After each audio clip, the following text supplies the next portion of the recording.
friends, this is Manvin Singh and you are watching PCB Star. All of you welcome in our YouTube channel PCB Star. आज के इस video lecture में मैं आपके लिए लेकर आया हूँ बायोलॉजी के चैप्टर हेल्थ एंड न्यूट्रिशन के पार्ट थर्ड को, जिसमें अपन डिस्कस करने वाले हैं टॉप 20 बेहद इंपॉर्टेंट क्वेश्चंस जो कि आपके ऑल कॉम्पिटिटिव एग्जाम्स में मदद करने वाले हैं। तो चलिए शुरू करते हैं। पहले क्वेश्चन में कह रहे हैं कि मनुष्य शरीर में विटामिन ए भंडारित होता है यकृत में, त्वचा में, फुफ्फुस में, वृक्क में। तो अपनी बॉडी में जो विटामिन ए वो स्टोर रहता है आपके लीवर में। लीवर में विटामिन ए स्टोर रहता है। नेक्स्ट क्वेश्चन, इसमें कह रहे हैं कि विटामिन ए की कमी से कौन सा रोग फैलता है। तो सभी को पता है, कक्षा 5 से पढ़ते आ रहे हैं, विटामिन ए की कमी से फैलता है आपका रतौंधी रोग। बेरी फैलता है आपका विटामिन बी की कमी से। रिकेट्स होता है आपका विटामिन डी की कमी से, जिसमें हड्डियाँ टेढ़ी हो जाती हैं। और पेलाग्रा होता है आपका विटामिन बी2 की कमी से। आगे बढ़ते हैं, यहाँ पे आंसर हो जाएगा आपका रतौंधी। अगले क्वेश्चन में कह रहे हैं निम्नलिखित में से कौन सा एक विटामिन ए का प्रचुरतम स्रोत है। स्रोत तो सभी है विटामिन ए के। अमरूद आपका सबसे अच्छा विटामिन सी का स्रोत है, लेकिन प्रचुर सबसे ज़्यादा मात्रा में उनको विटामिन ए कहाँ मिलेगा, तो वो मिलेगा आपको आम में। पपीते में भी मिलेगा, लेकिन आम में सबसे ज़्यादा मिलेगा। अगर आपने 100 ग्राम आम खा लिया तो उससे आपको 54 mg विटामिन ए मिल जाएगा, जबकि पपीता से सिर्फ 47 mg मिलेगा। नेक्स्ट क्वेश्चन, इसमें कह रहे हैं थायमीन है C, B2, B6, B1।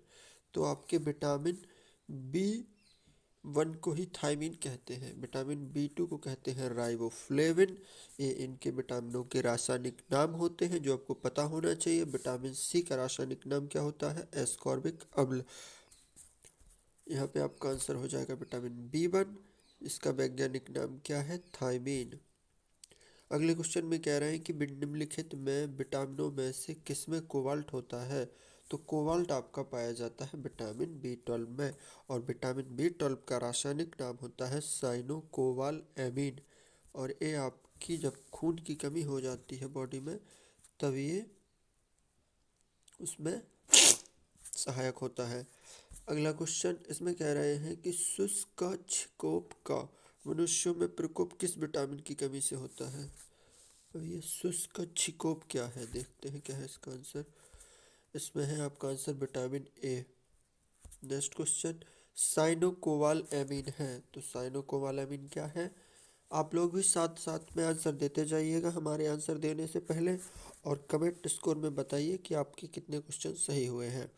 यहाँ पे आपका आंसर क्या होगा बताइए। यहाँ पे आपका आंसर होगा विटामिन B12। मेरे आंसर देने से पहले या तो वीडियो को पॉज कीजिए या आंसर अपना टिक कीजिए और अपना स्कोर को मैनेज कीजिए और फिर बताइए आपका कितना स्कोर है। अगले क्वेश्चन में कह रहे हैं विटामिन जो खट्टे फलों में पाया जाता है तथा चर्म को स्वस्थ रखने के लिए ज़रूरी होता है, वह है आपका विटामिन सी। खट्टे फल विटामिन सी के भरपूर स्रोत होते हैं। यहाँ पे कह रहे हैं विटामिन सी का सबसे उत्तम स्रोत है, तो विटामिन सी आपका सबसे ज़्यादा पाया जाता है आंवले में। आंवले में सबसे ज़्यादा विटामिन पाया जाता है। यहाँ पे आपका आंसर हो जाएगा आंवला। जितने भी खट्टे रसदार फल हैं, आंवला, संतरा, नींबू, अंगूर, टमाटर, अमरूद, सेब, केला, पुदीना पत्ता, सब इनमें आपका विटामिन सी पाया जाता है। लेकिन सबसे ज़्यादा विटामिन पाया जाता है आपका आंवले में विटामिन सी। यहाँ पे कह रहे हैं निम्नलिखित में से किस विटामिन की कमी के कारण मसूड़ों से रक्त आता है और दांत हिलने लगते हैं। वो होता है आपका विटामिन सी की कमी से। स्कर्वी डिसीज होती है ना, स्कर्वी में यही कंडीशन आती है कि मसूड़ों से खून निकलने लगता है और दांत हिलने लगते हैं। तो यहाँ पे आपका आंसर हो जाएगा विटामिन सी की कमी से ये सब चीज़ें होती हैं। इसलिए विटामिन सी से भरपूर खट्टे फलों का सेवन करते रहना चाहिए। अब अपन देखेंगे अगला टेस्ट। यहाँ पे पूछ रहे हैं विटामिन सी का रासायनिक नाम क्या है, बताइए इसका आंसर क्या होगा।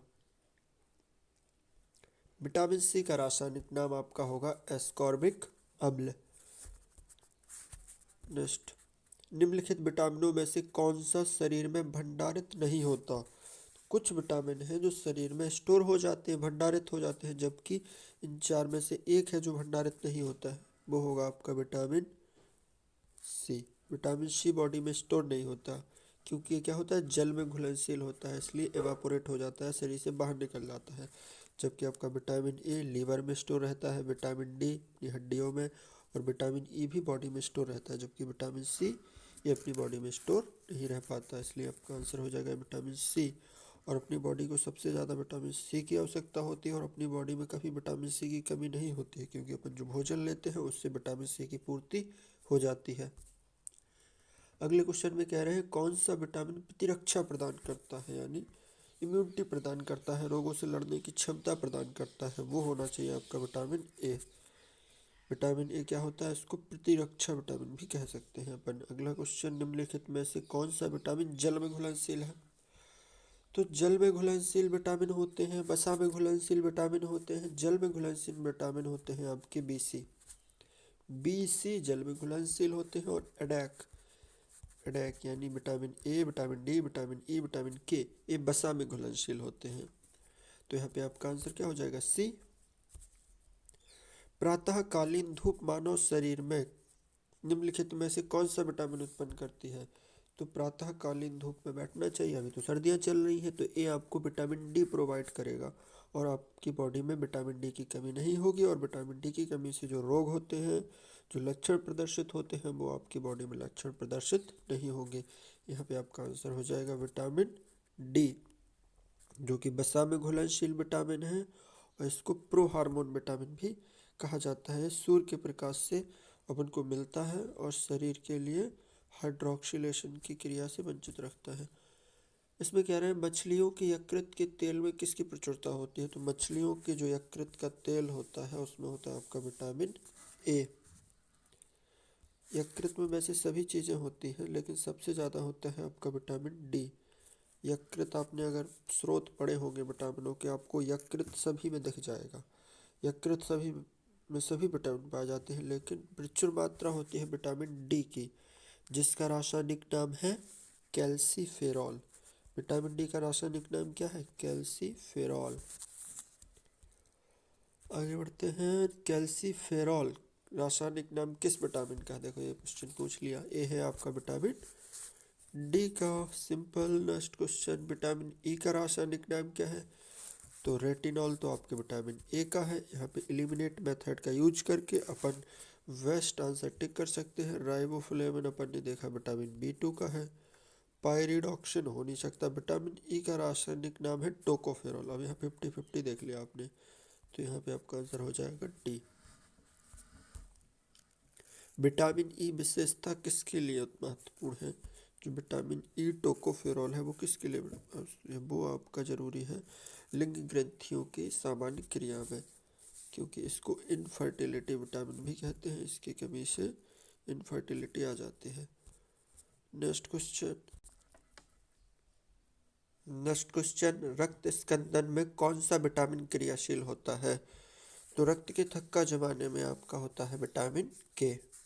नेक्स्ट, अपन थोड़ा फास्ट जो क्वेश्चन अपन को आते हैं उनको अपन फास्ट करेंगे और आगे बढ़ेंगे। अगले क्वेश्चन में कह रहे हैं मानव शरीर में रक्त का थक्का किस विटामिन से बनता है। तो वो आपको पता है, विटामिन के। नेक्स्ट, निम्नलिखित में से कौन सी विटामिन की खून के जमने में आवश्यकता होती है। खून का जमना, रक्त का थक्का जमना एक ही बात है, वो है आपका विटामिन के। विटामिन के करता है, वसा में घुलनशील विटामिन है और प्रोटीन संश्लेषण में मदद करता है, और इसकी कमी से रक्त का थक्का नहीं जमता है। विटामिन ई का महत्वपूर्ण स्रोत निम्नलिखित में से कौन है। तो विटामिन ई का सबसे अच्छा स्रोत होना चाहिए मेरे हिसाब से तेल, वो भी गेहूं अंकुर का तेल विटामिन ई का सबसे अच्छा स्रोत है। दांतों में निम्नलिखित में से क्या होता है। दांतों में क्या होता है, प्रोटीन, कैल्शियम, कार्बोहाइड्रेट, खनिज। दांतों में आपका होता है कैल्शियम। कैल्शियम दांतों में होता है, हड्डियों में दांतों से हिस्से बनी होती हैं। निम्नलिखित में से किस तत्व का संबंध दांतों की विकृति के साथ है। दांतों की विकृति के साथ संबंध है किस तत्व का है, क्लोरीन, फ्लोरीन, ब्रोमीन, आयोडीन। तो वो आपका संबंध है फ्लोरीन का। होते हैं फ्लोराइसिस हो गया, फ्लोरीन की कमी या अधिकता हो जाए तो आपका दांतों का झरण हो जाता है। यहाँ पे आपका आंसर हो जाएगा फ्लोरीन। हृदय की धड़कन को नियंत्रित करने के लिए निम्नलिखित में से कौन सा खनिज आवश्यक है? तो हृदय की धड़कन को कौन कंट्रोल रखता है? हृदय में चलते हैं आपके सोडियम पोटेशियम पंप। तो यहाँ पे आपका आंसर हो जाएगा पोटेशियम। सागरीय खरपतवार किसका महत्वपूर्ण स्रोत है?